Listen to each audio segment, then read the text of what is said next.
And we are live. Hey everyone, my name is Sai. I am the CEO of Crowdcast. I want to introduce you guys and welcome you guys to Creatorcast. Creatorcast, if you guys are wondering what this show is about, this is the show we go into the stories of some of the amazing creators that we have on Crowdcast. Some of the folks who are using live video to bring their community together, reach more people, and build a deeper relationship with them. And so every 2 weeks or so, we try to bring out an awesome host.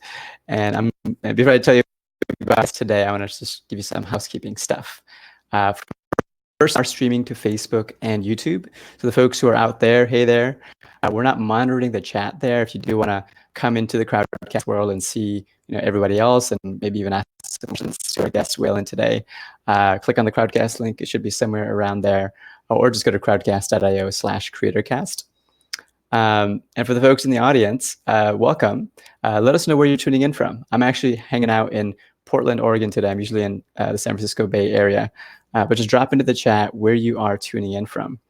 And this is meant to be interactive. So if you have questions for Waylon, for ourselves, or just generally around sort of different topics around building community or using live video, right underneath our faces, you'll see that Ask a Question button. So click on that, type in your question, hit enter, and you'll notice there's other questions that might be there. So just upvote the ones that you want to. So towards the end today, we're going to go into those questions and hopefully we can answer them. I think that's really about it. So wow, everyone's tuning in really quickly. Hey there. So we got Jerry from Los Angeles, Stephanie from Munich, Germany. Awesome. We got Vandora from Gurnee, Albert. Hey, good to see you from Miami. We got Aaron from St. Louis. Welcome, Judith and Molly and Whitney and so on. Awesome, guys. Let's introduce our guest today. So I'm super excited to talk to our guest today because it's a topic that I'm really passionate about, which is building online community and mindfulness. So our guest today, he and his team over the past 17 years has built the Elephant Journal. If you don't know what Elephant Journal is, they are an online magazine dedicated to the mindful life. That includes yoga, green living, wellness, spirituality, social action, food, culture, love, parenting, and careers. He's also the host of the podcast Walk the Talk and the creator of the online academy for writers known as Elephant Academy, as well as the best-selling author of Things I'd Like to Do with You. So if you want to help me introduce our guest today with some virtual emoji claps in the chat, please do so. Here is Waylon Lewis. Hey, Waylon, welcome to the show. Thanks for having me. So thanks for sure. Thanks for coming on.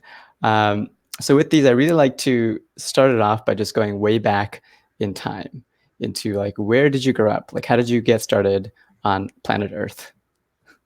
Yeah, that's so my origin story isn't as fascinating as most super heroines and heroes, but yeah, I grew up in Boulder, where I live now, and I was raised by my parents were early students of Buddhism, American Buddhism. So I grew up in this Buddhist world, and over time I became an environmentalist, largely through the influence of cereal boxes on my breakfast table that happened to be talking about environmental things. And I think on some level that seeing the process within myself, beginning to care about the environment just through reading little paragraphs on a cereal box made me realize my father was a journalist, his father was a journalist going way back, the power of communication to change someone's life and to bring out empathy.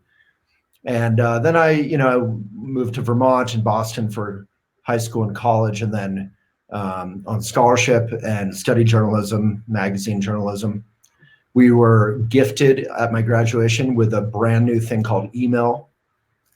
And so it was really the last heyday of healthy journalism. And then the internet exploded. And I started this magazine at some point called Elephant Magazine and went national. And we talked about gay rights quite prominently on our cover to the point where we were almost banned in a major grocery store that will not be mentioned, and grew, and we embraced the whole internet thing and social media. That's cool. So this was right after college, or a few years in the world working as a journalist? Yeah, so I had a job in book publishing and a wonderful publisher, but it was a awakening into, I got paid $8.50 an hour. I worked 39 hours a week because they didn't want me to be eligible for healthcare. It was kind of a awakening, like, wow, this world I love and want to get into isn't very kind or profitable in a way. And all the money is going toward, things like what would become Amazon. And then I worked in publicity and marketing for a Buddhist retreat center, top 10 in the US, called Shambhala Mountain. And that's where I had a mentor who I really learned business from. And then I jumped into Elephant and kind of just, as the cliche goes, built the airplane as we were kind of crashing to the flying earth. it. Yeah. Well, we were where was this? We were kind of just going like that, and I figured it out as we went. And then it was that Indiana Jones moment of you kind of start getting this community and getting feedback, and you start learning as you go. Where was this this place in the mountains you just mentioned? So Shambhala Mountain Center, it's in the Rocky Mountains. It's like a couple hours from Boulder in Denver, and beautiful place. Gotcha. And then what was like that moment that you first decided to like create Elephant Journal? Like, was there a particular topic that you're like, I don't feel people are covering, and hence I want to go out there and start publishing about? Yeah, sort of the opposite. And I really want to encourage people, like with the airplane analogy, to just go for it. If you want to create something, just go for it, because you can kind of figure it out as you go and get mentors. So, look for mentors, and there's this wonderful mentor culture. That's what we do with Elephant Academy, our online school. But yeah, I was just wanting to get back into journalism and maybe travel and write, like live the life. And I wound up talking with this guy who was trying to create a yoga magazine, and he had no idea what he was doing. And I mean that respectfully. No one has any idea what they're doing creating a magazine. And I jumped in and helped him and became half owner, and he quit because he, as I like to say, was smarter than me. He realized it would be tough financially for a long time. But I just realized I was good at editing, and I really cared about the product, creating a community and a magazine. And I cared about the mission, which is sort of the Buddhist mission, may it be of benefit. Just trying to offer sane, helpful stuff to this crazy, wonderful world of ours. And so this person that you were working with, was it Elephant Journal that you guys teamed up on, or was it something else before that? Yeah. Good question. So he was like trying to start this thing about yoga. So it was yoga in the Rockies. And when I came in, I was like, I don't care about yoga per se, and I don't want to distribute only in the Rockies. I care about yoga and everything yoga people care about. And I think yoga people, the yoga community, also cares about family, about recipes, about travel, about environmentalism, about politics, about the like myriad. The holistic approach. So I just flipped the orientation to be about yoga, to be, if you care about yoga, let's talk about yoga and everything you might care about. And so at that point, Elephant Journal was the next thing you did. Was there a partner that you worked with on that? No. So when he quit, I continued to grow yoga in the Rockies, and I just got frustrated that even writers for yoga in the Rockies couldn't remember our name. They were like, I love your yoga journal. It's fantastic. And I said, okay, well, we're really not about yoga. We're about the mindful life, as we put it, and bringing mindfulness to anything. And so I changed the name to Elephant Journal. Elephants are sacred in the yoga tradition, in the Buddhist tradition. They're, from an environmental point of view, they're keystone species. They're representative of mankind or womankind's relationship to nature. And obviously that's a troubled relationship right now. They're vegan, they're matriarchal, they're mourn, they're dead. Everyone loves elephants. And they're visual and a little more fun. So Elephant Journal, and and then the magazine just went national, and it did quite well. But even at the peak of our success, we were reaching a couple 100,000 people max, and that's not going to change the world. Preaching to the choir is one reason we appreciate Crowdcast. We want to talk to our choir. It's good to talk to your community, but we also want to reach beyond the choir to all those who don't yet know they give a care. And so, I mean, you went through this process of building a publication on paper, right? Right. At which point did you feel like it was time to switch over to more of a digital approach? Yeah. So I was friends with Tree Hugger and some environmental publications, and I remember it was in a Huffington Post. I was on the front page of Huffington Post many times as a writer. So I was exploring this blogging world while publishing Elephant. And, one day I broke a couple stories that made the front page of HuffPo, and I reached millions of people in one day.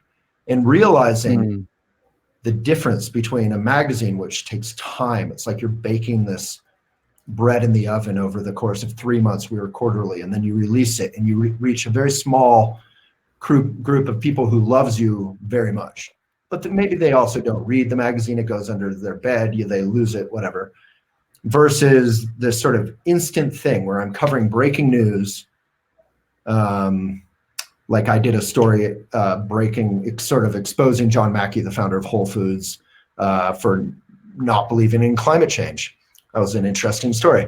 And it got out to millions of people in one day, but only, they're only reading it for maybe a minute or two max. So it's much more shallow and speedy, but you can reach Mongolia or wherever instantly. And just feeling out that medium, WordPress was new, YouTube was new, Facebook was new. Suddenly the tools to build this huge millions and millions of readers every month were there, and they were free and they were instant. I always like to say in Harry Potter, which was written around 2000, it was magic to have, moving images in the newspaper. But, we can do that by embedding a YouTube video or doing Crowdcast. So it's really magic to me, coming from the 90s point of view of newspaper. It's magic. And it's also black magic. We have to embrace this magic and use it for good and for community and for truth, not for division and prejudice. And I want to get into that topic soon. This moment around just like building the online publication. For a lot of folks, it's scary, right, to take that jump to go from doing what they're doing to trying to figure it out online. Was there anything that gave you the courage to be able to figure it out? I think a lot of folks, that's the biggest challenge, is how do I start but not get too scared about the fact that I may not have it all figured out in that first day, month, even year or years? Yeah, I think, none of us are good at it. Like, you first have to realize, like, no one's good at this. You have to get rid of the illusion that there's people out there who are good at it. If you go to the offices of New York Times or Huffington Post or Instagram or whatever, you'll find people who are figuring stuff out as they go. The best people are the ones who are building the airplanes, figuring it out as they go. And so you just have to have the spirit of try, fail, try again, fail, try again, fail, try again, fail. I think Winston Churchill had a quote about that success is just a willingness to keep failing, something like that. So was that, would you say that idea of just like willingness to fail was always there for you, or was there like a moment that that you learned that lesson? No, I think it was always there for me. I think in a very physical way with the magazine, it was helpful to have that sort of internship running a physical magazine, because I would talk to my writers in person. I would ask for advice in person. I would, I learned the hard value of community and mentorship. And then I just applied that with my Facebook page. If I put up something and no one read it, I tried it differently. I made it shorter. I made it longer. I tried to be more succinct or sincere, or, I just tried different things. And I think the point isn't to try things that are insincere. That's not what I mean by trying and failing. It's just, you just try different modes of communication, because you're trying to get through these algorithms, and you're trying to connect with people in their busy lives. They're scrolling on the toilet, whatever. So if you can connect in a genuine way, you can stand out from the crowd. And that's, again, what we teach in the Academy. Just how everything I learned the hard way, hopefully, is more accessible in that. Yeah, no, 100% agree. Okay, so you did this Huffington Post article that kind of blew up. And then you got the taste of like, wow, I can really access millions of people online. Is that when you started building out the online publication and like start growing like an email list? Yeah, exactly. So I think one day, like a Sunday between, Monday, Friday, my normal work with the magazine, I sat in my office and I wrote 5 blogs or something in one day. I'm sure we could find them on Elephant. They'd be like the first blogs. And I realized, wow, we had the website that was just a token website. Like no one ever went to it. We were a print magazine. And I just realized, wow, I can write. I can bring my voice into this live online medium, and it feels good. And I can then figure out how to share it through Twitter. Twitter and SEO were huge. I think Facebook wasn't quite happening yet. And then when Facebook happened, we started building that community. We now have 10 million Facebook fans. That's like MSNBC is 2.5 million, I think. Wow. And we have on 60 pages. And we built that grassroots style with no funding, no advertising, no fake fans, none of that. And you just build it by being consistent and by caring. I think if you care enough about your mission, you're willing to fail all day long, right? That kind of defines parenting. They're willing to mess up every day because they're just trying to figure it out and they love their kids, So you're willing to just keep trying.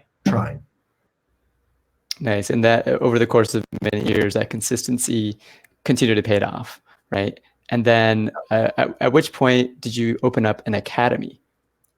So the Elephant Academy came out of our internship program, which today I'm in my my home. Normally I'm at our office, but we didn't used to have an office because when we first went online, it was like hard to figure out how to monetize. And we would grow. People would say, you'll make money when you get to 100,000 readers a month. And we'd be at like 500,000. We're still not making money. How does this work?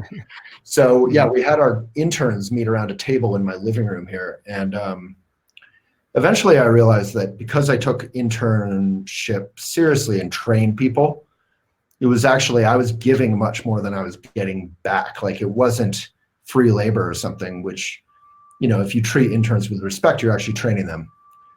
And I realized it didn't even make sense for Elephant. We had so little time. We were putting so much time into the interns. I said, I could take this exact thing and charge money for it. Like what we're teaching is actually, everyone's trying to figure it out, how to write, how to connect, how to do videos, how to tweet, how to Facebook, how to whatever, build community, as you said.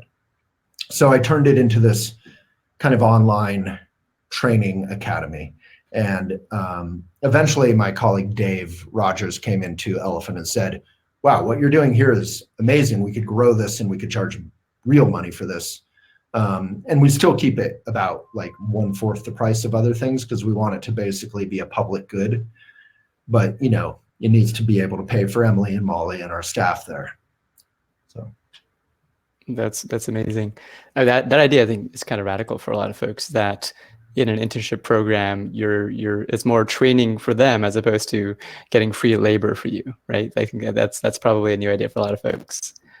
Well, that was the joke is, 5 years ago or something, 10 years ago, there started being all this publicity. Like internships may not be very moral. They're kind of like modern day exploitation. And so I took that and I said, well, we're not going to do an internship anymore.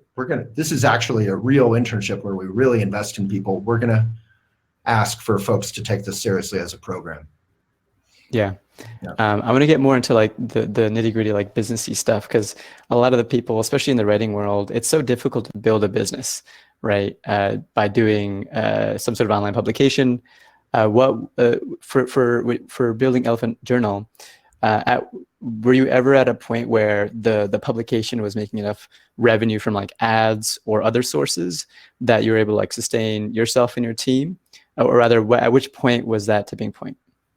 Well, the first tipping point, so it was a couple years, crawling in the desert. Like, where's monetization? We're building community, but how do we sustain this? Where I definitely was not paying myself properly, and we didn't really have a staff to speak of. I remember friends of mine volunteered for free for 6 months to just help a little bit. I was on campus. Were you working other jobs to sort of sustain yourself, or you're just like, I'm going to just focus 100% on this? Okay. Yeah, I really took it seriously. And I think that's a question I I used to get a lot back then is like, oh, is this your job or is this like a hobby? And I think hobbies are wonderful and they can transition into a full-time job. So no disrespect, hobbies are a stepping stone. But I really felt like there's so much work to be done here, and I really want to build this into a world benefiting publication that I'm all in. So I grew up pretty poor, and I was pretty comfortable eating day-old muffins and having indigestion and, sleeping around on couches and stuff for a while. And then I did it a second round later on when we went online. But the first tipping point also came from the magazine. I had charged $5 for a copy of the magazine, right? And we went online, and at the time it was all free. Everything was free, and then there were some paywalls, right? So you'd go to like The Guardian or something, New York Times, I don't know, and there'd be a paywall. They'd say, you have to pay to read this. And everyone would just click off, and these publications were dying left and right. So I looked at that and I said, well, I charge $5 for the magazine. I know people value what we're doing. I know it. All I have to do is make it easy for them to pay and affordable. So I said $1 a month, I think at the time, is $12 a year. I'm going to put up this pay gate so you can read 3 articles. In Google Analytics, it showed that 98% of our readers read 3 articles or less in a day. So I said, I'll make 3 articles free, or 4 at the time, I don't remember. And so 98% of our readers never even ran into our pay gate. And then the most loyal, the most avid readers who read 4 or more articles a day would run into this pay gate saying, thank you so much for reading so much Elephant. If so inspired, subscribe for $1, read unlimited. And now we say you'll see 90% fewer ads. And you'll be directly paying our editors and our writers to do good work for you. So we put up that pay gate, and overnight it worked. And people, we had a core group who first got us going, but then overnight it just organically worked. People were willing to pay $1 or $12 a year. And something I could pay myself, like, I think I went from 25, from next to nothing to $25,000 a year to $50,000 a year. And at 50K, I was like, I'm rich. Like, I'm successful. This is amazing. It's 50K, but it's also like 100% of your time, right? Like you have full freedom of what you want to do. Sweet. So that's I think that's very innovative for that time, right? Was anybody was the New York Times already doing this, or they hadn't already rolled out? Okay, no, so they haven't. I literally tweeted, like, can anyone help me design Elephant for free? And I found some amazing guy, Colin, in Scotland, who did it, on fumes in the pub after his actual job. He helped build out Elephant, and he created the pay gate with, as I like to say, like shoestring and, duct tape. So a friend of yours basically did the coding that was necessary to basically track if a user has seen more than 3 articles, then show them this pay gate. Yeah, and it was what year was this? Around it. If anyone was inspired to cheat and get around it, as is still easy, frankly. And but yeah, and then New York Times did theirs, like, I don't remember now, but like 6 months later. So it really was, if we'd had money for PR or marketing at that time, for media attention, it was a big innovation. Yeah. Do you remember what year this was? Probably around 2010, but cool. Not totally sure. Yeah, I think this is a fascinating topic, because there is what we're seeing at Crowdcast is, the world going from getting used to having free content and free value to recognizing that if they need to actually start supporting people who are creating that content and moving towards some sort of a membership, some sort of a subscription basis, right? Yeah. And so, companies like Patreon are kind of showing that to be really true and really powerful for creatives who've never been paid for their creative work, right? So, but you were doing this way back almost a decade ago. And so once you rolled this out, were people angry at all, or were they happy to support you guys? Both. I mean, definitely people were very happy and had no problem. It was so cheap. That's why I made it $1 a month, to kind of undercut the aggression and anger I knew would happen. Because what I was really mindful people being really angry. Oh, you'd be amazed. If you talk about how gluten-free is bad for you, or astrology might not be real, or whatever, mindful people will get crazy. Talk about how vaccines are real, and mindful people will hang you in the public square. But yeah, is a crazy world online. But yeah, and a lot of people were just frustrated and angry, like, why do I have to pay? Blah, blah, blah, blah. And I would just, again and again, I would just say, you don't have to pay. You can read 3 articles a day, come back tomorrow for free forever. I don't come into your work and ask you to work for free. If you do, that line always shut people up. And I said, if I come into, if you value if you're angry, you clearly are upset because you're not being able to read something you value. If you value it, pay $1 a month or don't. That's the virtue of the pay gate. It was a soft barrier, right? You could read a lot, but then at a certain point, you had to open up the gate to read unlimited. And so would you say like about 3% of the viewership are the ones who started becoming subscribers? Well, that was the 3% who probably ran into the pay gate consistently, right? Or 2%. And then of that, probably like 1% of the 100% of the 2% ever signed up. But it was enough that it was steady. We went from basically 0 income to some sort of steady, modest income. And then years later, when we got to millions and millions and millions and millions of readers a month, Dave and other folks have come into Elephant and brought a real sales team and advertising, monetization to our website. And now that's probably half of our income, advertising. Mm-hmm. Oh, wow. Okay. Gotcha. And that's independent of the memberships. Yeah. Gotcha. Yeah. So for the folks watching, basically what you guys did was you first started by creating valuable content, like for just out of your heart, just like this is what you're passionate about. You did that for many years until you were able to get to the point where you felt that some small percentage would be willing to pay for it. Mm-hmm. And innovated that, one of the first, probably the first one that I'm aware of to actually like do that sort of a content-based pay gate.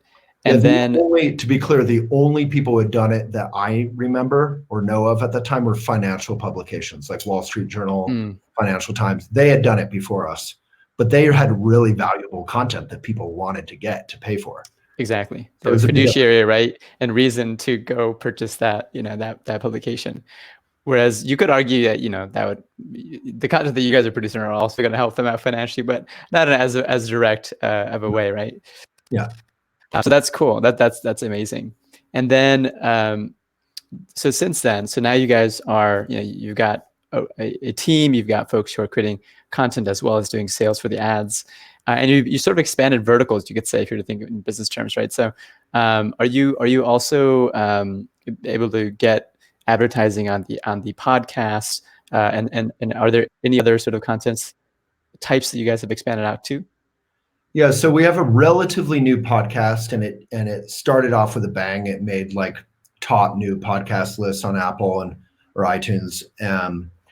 But it's still pretty young and honestly modestly sized. It's got a good following, but it's not like compared with our YouTube numbers historically, where we have 500,000 views on our top videos, or our Facebook Live historically, which you can have millions of viewers, or IGTV now is pretty hot. You can get 50,000 folks in a day on a video. The podcast is pretty modest.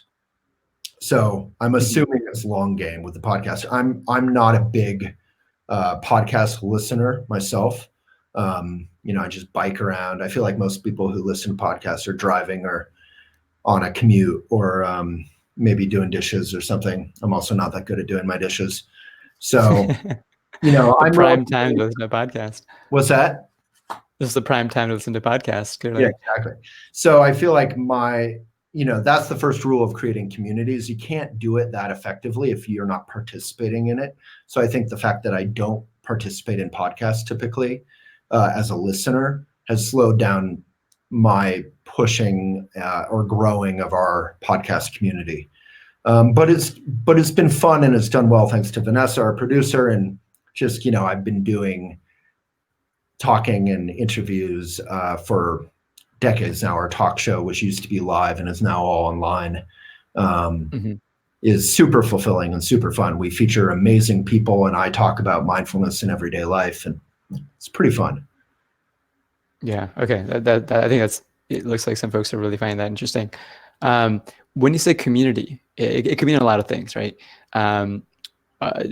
First, there's readership, right? They're reading your articles, and they might be engaging with you on social media channels like Twitter and Facebook. Did you roll out like a forum or a community management tool or group at some point in that process? What do you mean, like a way for the members or the viewers to actually communicate with each other and build relationships within the community, as opposed to one way? Yeah, so we are definitely fantasizing about building that over the next year or two. We're kind of turning Elephant from this publication that, like all independent blogs or websites, publications, is basically just trying to suckle at the teat of Facebook's brutal algorithm. Or Instagram doesn't even really have links that go outside of Instagram. I mean, obviously stories are maybe in your link in bio, but no one ever clicks that. I think our top Instagram posts, and we have close to 1 million followers on 5 accounts, get 4,000 readers, which is nothing. I mean, that would pay for 1 second of one staff person, you know? So Instagram is brutal. I mean, we're really seeing a death spiral for all media right now because of the big, the big six, the monopolies, the YouTube, Google, the Instagram, Facebook, WhatsApp, the Amazon, is brutal. I mean, as a journalist in my blood and in my heritage, seeing the extinction of journalism is heartbreaking. So I encourage everyone here to subscribe to New York Times or find some real journalism to subscribe to. But yeah, the real community and communication around that community, we've never been good at that. We are great at the comment culture. We have tons of comments, and so our writers are also our readers. So when our readers get inspired, they write an article. I've always really nurtured that, whether in line at the cafe or online in comments. If someone disagrees with me, they're like, "You're so wrong about whatever." I'm like, "Fantastic, write your rebuttal here, link," because we really are about trying to have dialogue and communication as a community. And we're not, as I derisively call it, a smoothie recipe site. We're trying to talk about tough issues, whether it's abortion or sexism or racism or voting rights. And we also talk about fun things, like smoothie recipes, but maybe they're organic and maybe they're not coming in plastic. And maybe, we're trying to talk about everything, the mindful life. So yeah, building an ability for readers to share playlists of their favorite articles. Like, I went through depression, here's a resource list of articles that were helpful to me, or a divorce, say.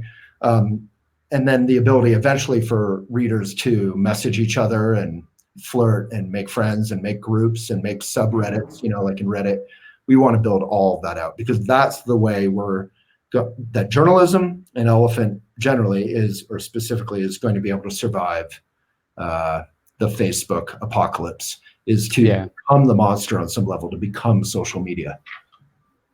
Yeah. So you would say the future of journalism, but just generally like content, creating value, sharing content on some sort of a media, is off of those platforms. It's starting to move away from the big social media platforms into more of independent series, or maybe a decentralized series of communities.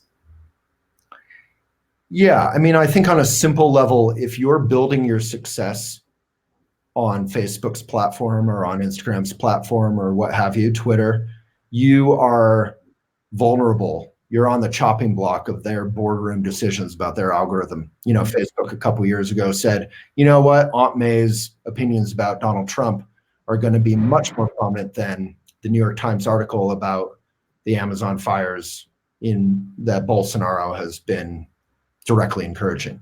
So then you get idiots like all my friends, frankly, who aren't educated about media on Instagram ranting about, oh my God, the Amazon fires, media is not reporting on this. Let's get the news out there. And I get so angry. I'm like, the media has been reporting on this every day since before Bolsonaro was elected. You guys aren't reading the media, So it's a tough world right now, for truth. Yeah. And I've got a question about that. But before I do, for the folks watching, If you have any questions around, these are some really juicy topics and complicated issues around sort of the state of online media. If you have any questions for us, drop them into the Ask Questions section, and we'll be happy to get to those at the end. Yeah. For the folks who are like starting out, right? One would argue, hey, why don't we build off of Instagram now to a certain tipping point and then try to get off of the platform? Is that a strategy you'd recommend, or would it be the opposite, just to go straight for the email list today and slowly work towards consistency and creating and growing that email list over time? I think honestly, both are great. I think, you need to establish your central hub. Like, what is your mission? Is it a shop? Is it a business? Is it a publication? So you create your website or whatever it is. And then you use Instagram, you use your email newsletter, you use your Crowdcast and your videos and your IGTV and your YouTube and your podcast. You use Pinterest, LinkedIn, whatever you're doing to bring people into your hub. And then in some way, get them to become a part of your community, mainly by, as you said, offering value, just very basically. Mm-hmm. So all of those are outreach. Yeah, so you had to do some mix of the strategy of using those platforms that you ultimately also want to move off of and own that relationship. And you were mentioning earlier that one of the reasons you're using Crowdcast with Facebook groups and Facebook pages is for that reason, right? So you guys are looking to collect email address and ultimately become the owner of that relationship. Mm-hmm. Yeah, we do sort of the freemium style. So with Elephant Academy, it costs anywhere from a couple $100 to $850 or whatever, depending on the program you're doing. So we'll offer a free training for an hour on a particular subject. We'll publicize that with a link to Crowdcast. We get 1,000 people or whatever to sign up. And you can get so many. I mean, it's so easy. You just share it around Facebook everywhere. You get 1,000 people pre-registered, get all their emails. So they go into your funnel for being a part of the Elephant Academy community, being curious about doing Elephant Academy.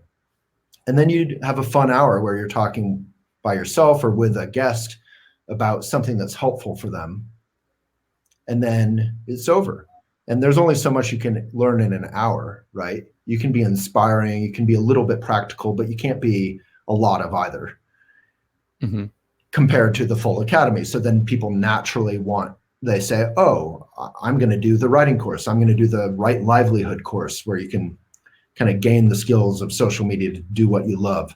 I can do the book course. I can do, et cetera. Now, are these ongoing shows kind of like this, or just one-off, like you'll do a workshop on a particular topic every so often? The freebies are relatively regular, like once a quarter.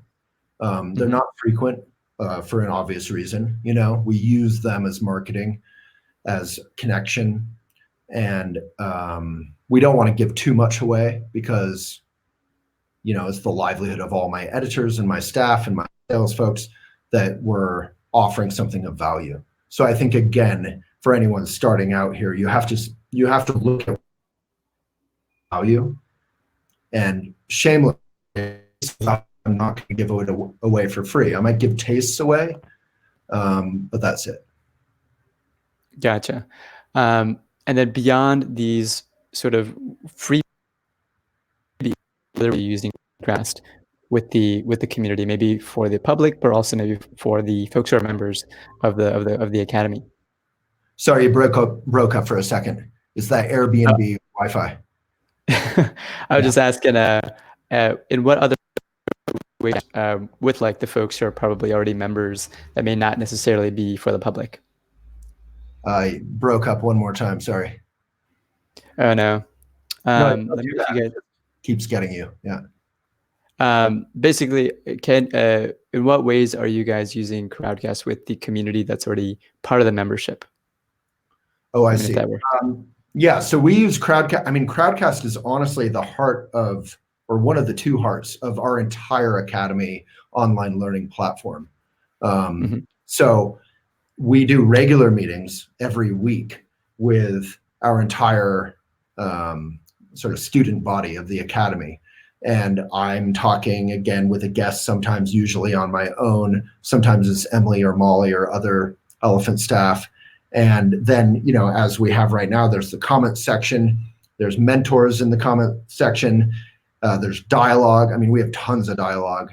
And then we record, we can edit, we can slice and dice, we can share it out, we can put it into our LMS, our learning management, our online library, basically. We can put it on YouTube, we can embed it in blogs, whatever.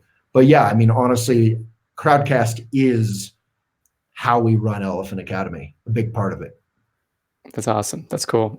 Yeah. And then we use Crowdcast publicly for our talk show series, for the podcast video series. So every single dialogue I ever do, which just are millions of readers, well, not every single interview conversation will be through Crowdcast as well, because you can use Crowdcast to, obviously, as you're doing right now, to live stream into Facebook, and we can share it to our 60 pages and all that. Yeah, it's cool because I think you guys are already doing the stuff that we recommend people do, which is, at the end of the day, we think of Crowdcast and just live streaming and live events like these as like live video content marketing, right? And it's, before that, there's video content marketing. Before that, there's article content marketing and so on, right? So with live video content marketing, you can break it down into these other forms as well, repurpose that content. So the work that you do up front to prepare for that show or prepare for that workshop or whatever it is, you can have your team splice it out, make, 20 other videos from that, Instagram posts, articles, right? Everything kind of can come out of that. So you're already, I think, doing that really, really well. Yeah, we do a fair amount of that. We're not going insane with like creating GIFs and, we're not as savvy as we could be about it, because in a way that's not completely our mission. Our mission isn't just to be a viral kind of, like Waylon's this pop culture guy. We're actually just trying to teach people and kind of grow community, and Elephant's a platform of thousands of writers. It's not really about me, thankfully. So. One thing related to that, for the folks watching, we do have a way to clip moments and just create segments that you can share out. So if there's any moment throughout today's conversation, or even once it's over, you want to go back to any moment previously, you can click on the clip moment button on the bottom left corner of your screen, and it'll create these 15-second segments that you can share out. So when you click clip moment, it will just take the next 15 seconds? It'll take the last 15 seconds, but you could rewind to like, so if you like the last 5 minutes. Yeah.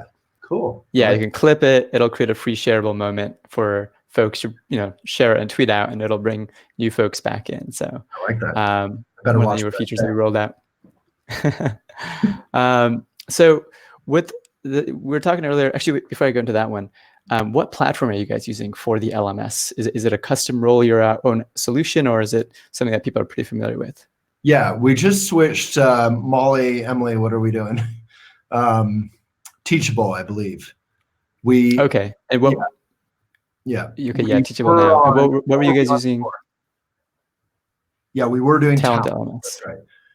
Yeah, and just like everything, like you were talking about, how do you gain the confidence to figure stuff out?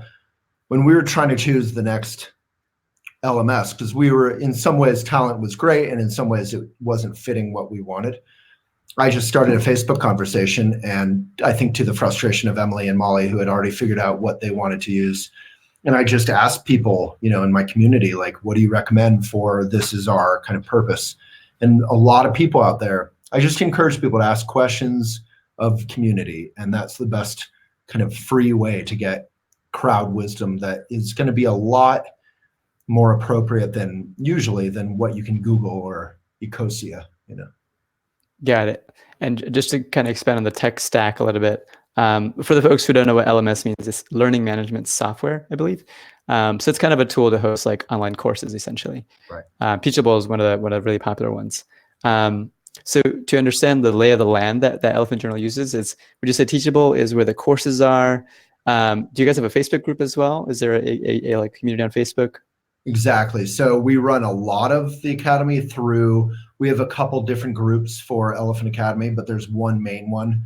Gotcha. There's basically an alumni group, and which has the thousands of people who have done it over the years, and it's private, I believe. And then there's a private group for the students who are in any given course to share their work, to share questions, comments, for mentors and the staff to touch in, to have live videos, or we have small groups in group, IM conversations on Facebook.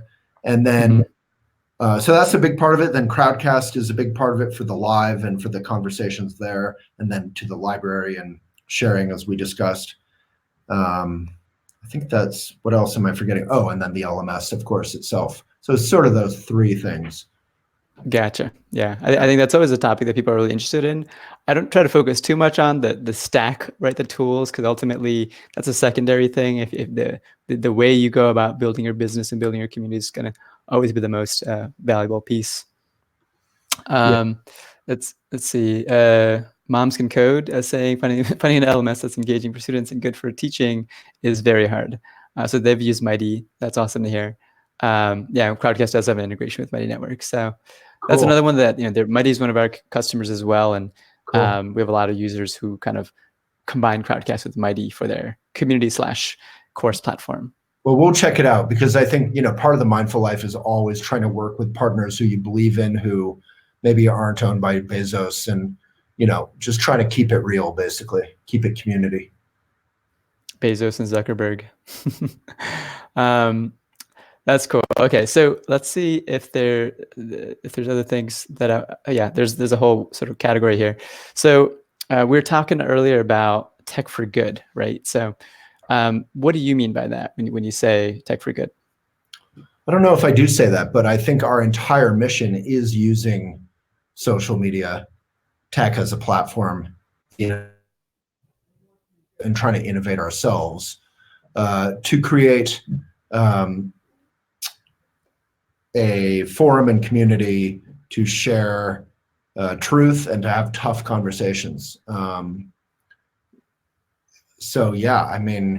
think, Tech for Good has been wonderfully made fun of in Silicon Valley, because it's often, the show on HBO, because it's often insincere. It's often sort of greenwashing.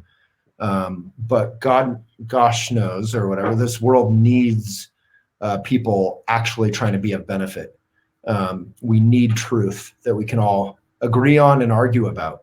We don't even have the same truths. If you watch Fox News versus, reading the New York Times, you're not even seeing the same impeachment process, right? We need to at least be able to have healthy, respectful arguments around agreed upon facts and truths.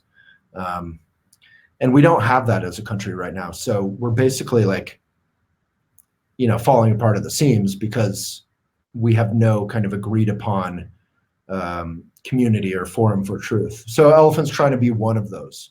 And I think, given Facebook, Amazon, et cetera, taking over everything, supporting as readers, as viewers, as users, as business owners, supporting independent, mindful companies is a huge part of what we need to do. Mm-hmm. Do you think there's anything that those big platforms can do to encourage more honest discussion or balanced discussion? Oh, for sure. Great question. I use Facebook every day. I use Instagram every day. I don't view them as evil. I don't view them as good. I think that's far too simplistic. I do overwhelmingly view them as monopolistic and focused on quarterly profits, not world good, and that's, so overall, I view them as not a positive influence. Like a net negative. But the Facebook that we thought of, say 5 years ago, even, where you're just connecting the whole world, that's a beautiful thing. When you're connecting the world with no loyalty to the truth and a lot of focus on quarterly profits, it becomes very quickly the kind of thing that Russians or anyone can exploit around elections, or in Myanmar, you're seeing lynchings because of rumors. It can very quickly, it's given rise to the whole anti-vax movement. We now have whooping cough down at Boulder High down the hill here for the first time in 80 years. So that's the problem with monopolies, right? Teddy Roosevelt, everyone has kind of taken the stand against monopolies historically, that they become selfish enterprises over time. Whereas 5 years ago, you could say Facebook overwhelmingly was a positive. And it's still wonderful in many ways. I love being able to share photos and talk to my mom and have dialogue and whatever. Yeah, so this concept of like moderation and what is the role of the platform, right? To be able to decide what isn't cool on the platform, what gets banned, and things like that. Yeah. With a company that's so big as Facebook, would you say like there is anything they could do better, like or any changes in the way that they do moderation? Would it be just to hire more people? And then what are the lines at which they can draw, right, for what's acceptable versus not? Yeah, I think, everything, every problem and question there has been figured out in the past. So, in America, we're a pluralistic society. So we're very proud that we would allow the Nazis, the neo-Nazis, to march up and down Main Street. They're allowed to march, freedom of assembly. But at the moment they're directly endangering anyone's lives, that's not okay. So yeah, there are dangerous lines, like around hate speech. On some level, you want to know hateful, crazy people's opinions so that you can, take a look at their behavior if they're going to plan a shooting or something. So you want a fair amount of freedom, but overall, and this is what we do at Elephant, and I think New York Times does a fantastic job in their comments, we just moderate everything. If you're in the comments doing the hard work of trying to dial down the aggression and create genuine dialogue, it works. People are fundamentally good, and being put into a container with some healthy boundaries and some moderation, they become very good. And if you put them into yeah, go ahead. Yeah, when you say moderation, what do you mean by that? Like, what steps will someone on your team take in the comment section of an article if it gets too heated? Will you literally remove a post, or is it more like, hey, yeah, John or Jimmy, like that's not cool, and just kind of comment on that? Exactly. Far more of that. We will delete anything that's a racial slur or hate speech for sure. If it's just beyond the pale, if there's no hint of any kind of intelligence or thoughtfulness going into it, but if someone is even wildly and offensively wrong, but they're clearly putting a little thought into it, I'll try to engage them in dialogue, because you kind of want people to surface these things and to learn. I mean, that's sort of our purpose, is to create peace and to create learning. So it's very easy to block or ban people, but that doesn't make them better people, and they're still out there messing up our society. So yeah, you'd be amazed, and I'm sure you've done this, but people can leave comments like, this article sucks, you guys are a bunch of libtard, evil, whatever. They can say whatever they want. And if you just comment and you say, be specific, like, tell me more, like, why don't you like this? Their next comment will not only, maybe they still hate the article, but they're being thoughtful about it. They feel a little bit heard. And then you can begin a dialogue on the ideas. And before you know it, half the time, they're writing a rebuttal that is not only not obnoxious and name-calling ad hominem, lowest common denominator, bad for society, they're writing something thoughtful and intelligent from a different point of view. Like, I would love to hear, I'm a moderate liberal, my dad is Republican, my mom's liberal. I would love to hear from thoughtful, moderate Republicans right now, just speaking personally, about how are they feeling? Where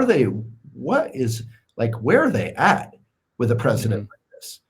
Because I don't view Trump as a Republican. I view him as a Trump-lican.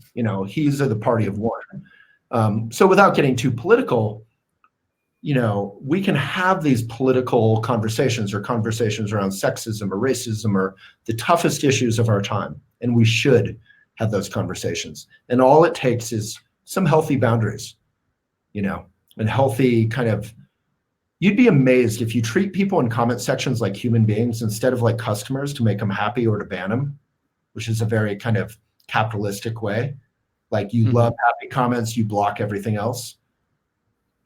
If you just treat them with respect, which can include disagreeing with them vehemently, people will respond with respect. I think that's a really great point. And overall, I think you're highlighting anytime you suppress someone and prevent them from being heard, you're just making it worse. You're that aggression, that energy is going to go somewhere else. And if not, it's going to amplify and build up until it explodes in some capacity, right?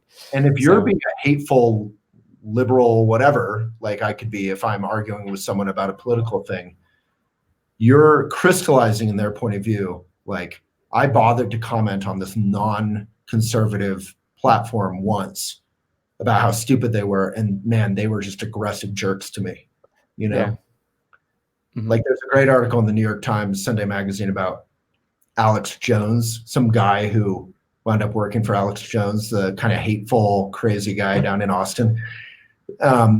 He was so bad, I think he got banned on Facebook and stuff, which takes a lot because they really don't care.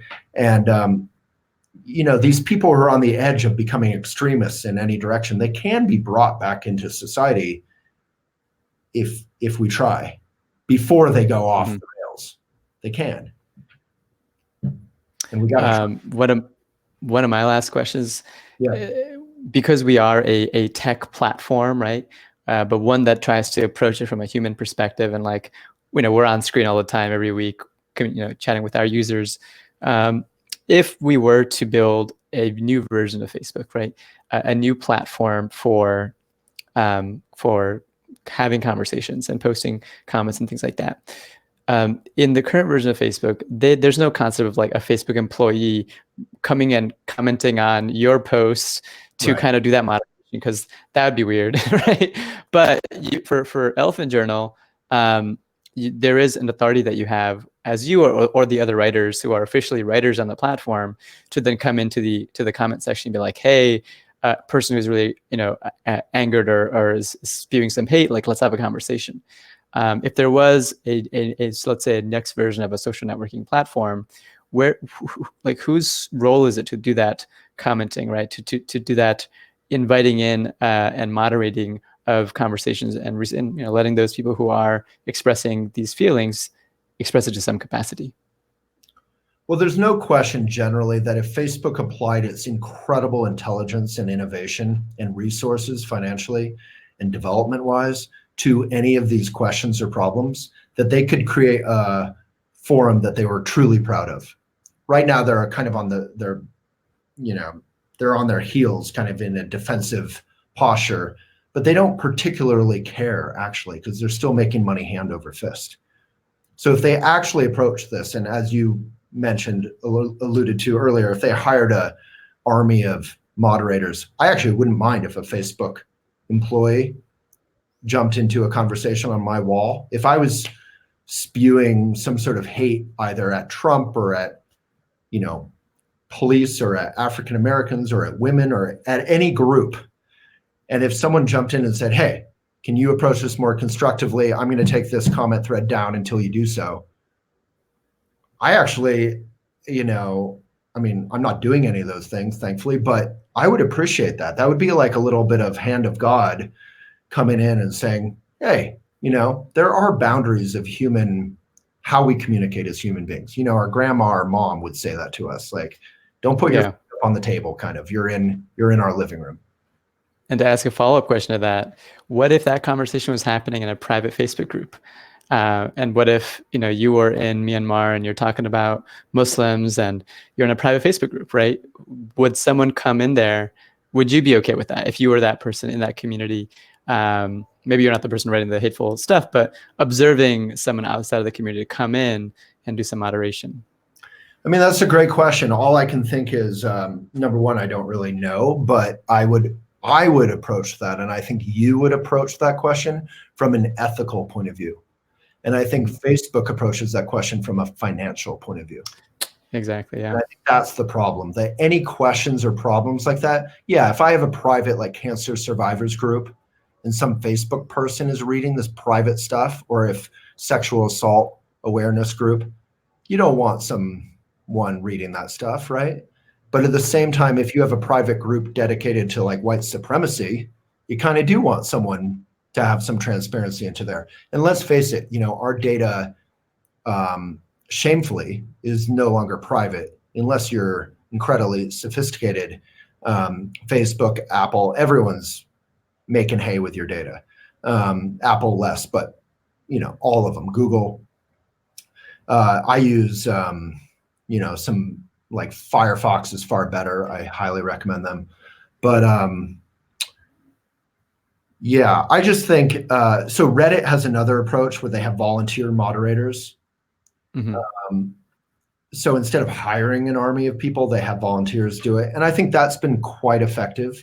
I'm in some pretty intense groups on Reddit that are discussing Me Too movement and sexual assault, and there's some very aggressive things said sometimes that aren't necessarily true, and moderators come in and say, hey, we're not doing that here. So I think that works pretty well. Obviously, Reddit has a whole slew of other problems and also has shown that it doesn't care that much unless it's exposed by good old media journalism, like with the pedophilia stuff and hate groups. And I mean, social media is always going to attract, by and large, wonderful random stuff, great community, gifts of kittens, whatever. And then on the extremes, there's going to be some hateful people, and you need to be able to handle all that. And we are going to approach all that from an ethical point of view. And we look forward to all those challenges, frankly. I don't think Facebook is trying, really. Yeah. I think that's actually a really good place to wind down because we're actually already past the hour here. Ultimately, these are tough questions, and it's not black and white, and it gives me hope that Elephant Journal, you guys are thinking about these complicated issues of how do you create healthy online discourse, right? That's kind of got to be pretty important for the fate of humanity in kind of a way, for the future generations to have real conversations, right? And talk about tough conversations and tough topics in a reasonable way. Yeah. So maybe the last thing I'll ask is just to close things out is there any feedback or advice rather you'd give to someone who's just getting started, a version of you, from the beginning when you're just starting to write that publication, but today? Well, I think it's far more important to start today than it was when I started. When I started, there was a generally healthy media and social media environment. Now it's, as Greta Thunberg said, in the US, we're arguing about whether climate change is real. In Europe, they're arguing about what to do about climate change. As you said, it literally will decide the fate of humanity, and not in some distant future. We're like in a real life Star Wars movie where we're the resistance, and the kind of community we create that is around empathy and kindness and truth is so urgent and is not being supported by the big monopolies, who are not evil, but who are definitely not good. And so it's really incumbent on all of us to do our best, and don't just share on Instagram. Don't just do it, create your hub, find your mission, and you can actually find a way to monetize, to do what you love as you're living. And as the cliche quote goes, if you love what you're doing for a living, you never work a day in your life. And as the other quote goes, if you love what you're doing for a living, you also never stop working, basically. So it's a hard path, but it's super fun, it's super fulfilling, and you connect with amazing people. And you just have to be willing to fail and innovate and try again and ask for advice. And on any tough question that's out there, when you're feeling down, when you're feeling broke, when you're feeling confused, you can ask a peer or a mentor, and they will have been in the same place.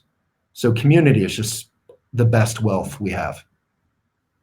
I think that's really, really great advice. There's a lot of points that you made that just like, yes, 100%. Yeah. So Waylon, thanks for coming on to the show, for joining us on Crowdcast.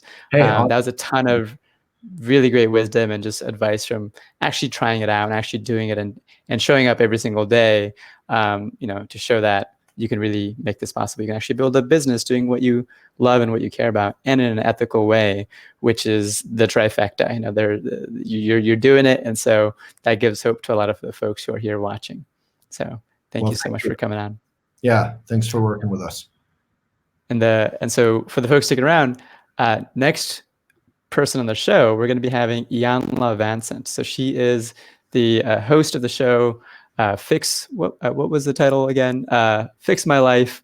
a frequent guest on Oprah's show, actually. So you definitely want to join us for that. That's going to be happening on January 7th. So if you want to register for that next episode, click on the big green button underneath our videos. So with that, thanks again, Waylon, and thank everyone who tuned in. We'll catch you later. Hey, thank you.